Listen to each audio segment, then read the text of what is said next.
奇跡の炎よ燃え上がれよ君の心に未来のため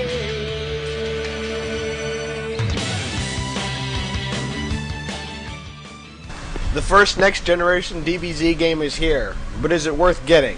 This is no short answer, so grab a snack and here we go.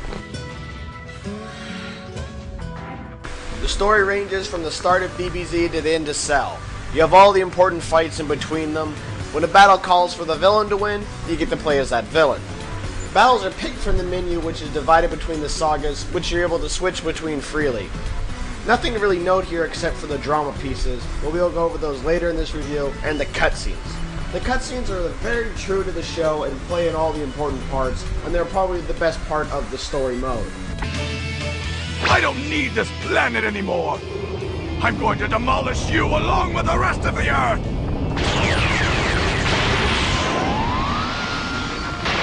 Just try to dodge it if you can! And even if you survive, the Earth will be completely destroyed!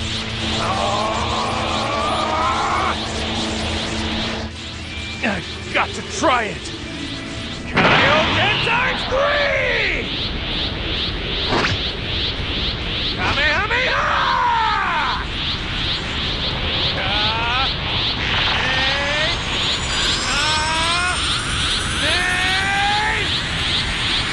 It'll reduce the Earth to space dust!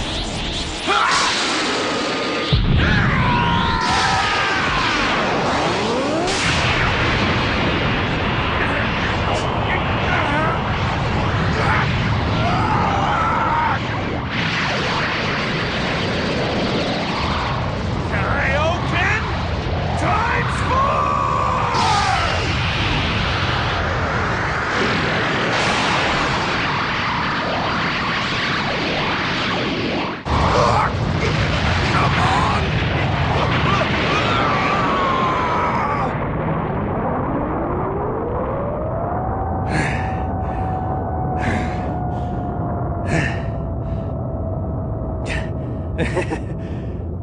I did it! While only 54 fights long, it's a chore to beat, honestly. The amount of fights you have to do more than once really gets old quickly. And apart from a few drama pieces here and there that retell parts of the story, you'll be wishing it was shorter by the time you start fighting Frieza. What is there to say about the graphics other than they are great? This game is a joy to look at and no one seems to dispute that. Everything from the slight glow the characters get from transformations to the water reflection off the wing of the plane in the background. The game is filled with little tiny details throughout. That being said, this is true for the character models and stages, but the attacks themselves are a bit bland. A good deal of the attacks simply look off to me. Without a doubt, the best looking DBZ game though. The sound effects are tried and true. Nothing wrong with them, but nothing really new either. Though, if you're working off something as old as DBZ and are using the sounds from the show, what more can you really do? As in many of the recent games, you have an option of both US and Japanese voices, so those who want the Japanese, go for it. The music is what I like the best, original soundtracks for the game. And yes, the Japanese version has the same music as well, so you didn't get screwed out of the original music.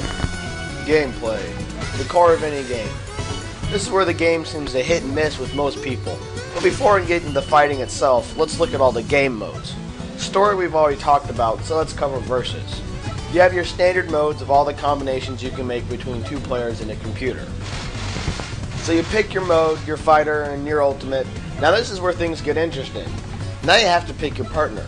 No, this isn't for tag team, it's for who will come in to support on certain drama pieces. Again, we'll come back to drama pieces a little later. After you pick the match options, most notable of which are your stats. These are self-explanatory, but it's always nice to have to change your stats for whatever reason you might have. Now for the final option on this menu, online. The first thing you see is you have two options, single fight and ranking. Both are pretty self-explanatory.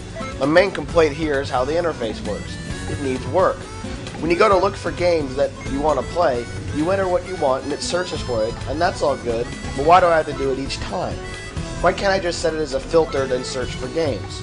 And why does it keep kicking you back to the main screen each time you have a match or not have anything else happen? It gets the job done, but it could have been handled so much better. Maybe I just have bad luck with who I end up fighting, but all my matches were horrible. No, this wasn't a lag issue, though some matches got pretty bad, nor is it an issue of fighting people who spam attacks over and over again. And it isn't just that I lost. No, what made it so horrible is people quit the game when they lose, causing them to get disconnected, and then the fight is recorded as if it never happened. Due to the huge number of people being completely lame, I would suggest playing only with people you know, or those who you know won't be a complete douche. Trial mode is the challenge mode of the game. You have survival, in which you take on a gauntlet of 100 opponents, time attack, where you try to defeat 10 foes as quickly as possible, and finally, battle point mode, where you go for the highest score possible while fighting. The best part about the challenges this time around are the leaderboards are all online. So do your best and go for the high score. Now that we've covered the modes, let's look at the gameplay itself. First of all, a special note on the controls. The game forces you to have a button assigned for each command. This is very annoying to me as I find myself not using the knockback, allowing an additional guard button. While I can see some games locking you in on the controls, fighting games should let you do whatever you want with your controls.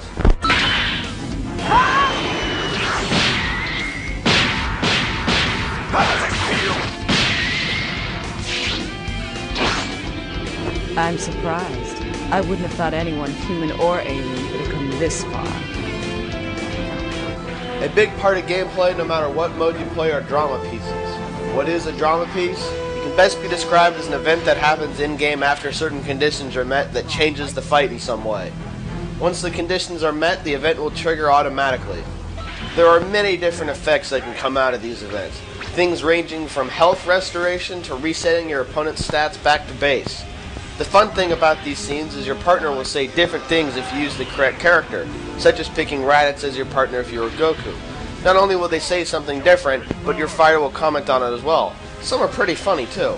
That was disappointing!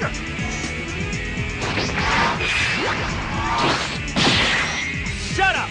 Stay out of this! It can also turn the tide of battle, and generally they spice things up rather nicely. The bad part of them? They're all cutscenes. While fun for a bit, after a while you'll get sick of watching the same things over and over again, and you'll want to have that strength boost, so you'll want to equip them, thus putting you into a spiral of despair with seemingly no good solution. Do I turn them off and skip my modifiers, or do I leave them on and have them disturb the flow of the battle to make it more interesting? Overall, I would say leave them off and pray these are replaced by a more conventional item system. Now on to the fighting. The fighting has gone back to a 2D style with simpler attacks. At the same time, the fighting is incredibly fast and fluid. With a wide range of options, both offensively and defensively, there's plenty to explore and plenty of strategies to adopt to defeat your opponent. Though that doesn't mean it's without its flaws. Normal ki attacks don't use any of your ki gauge. This makes it easy to spam attacks over and over. Now I know the usual argument is, you suck if you lose to someone who does that, but the point is, they should cost something in the first place. This combined with the auto-fill rate of the gauge makes key management a thing of the past, sadly. Overall, a good system that gives you plenty of options on how you wish to fight though. Not a normal review category, but one I feel is important nonetheless. Just how much will this feel like DBZ to play it? Only going through Cell really holds this game back in its DBZ-ness. While the beam struggles last for a good bit of time and start from where the two attacks meet, it seems a good bit of attacks don't struggle at all, and the ones that do, it doesn't seem as over top as it should. They captured the feel in the cutscenes, but the in-game ones leave something to be desired. There's also plenty of minor issues with the game as well. Cell's aura is the wrong color, Special Beam Cannon is the wrong color, just little things like that across the game. On the plus side, you have these little exchanges. While not huge in the gameplay department, they are a very good example of the sort of combat you would expect in a DBZ game. Add in the variety you get with them, and they are a joy to watch. Another very DBZ-ish thing is the reactions from characters after taking a strong attack. Nice to finally see a game where the pain of the characters is felt in such a way. Too bad it's the same pose each time. We could sit here and nitpick this game for hours trying to find every last thing it did right and wrong, but the important question here is simple.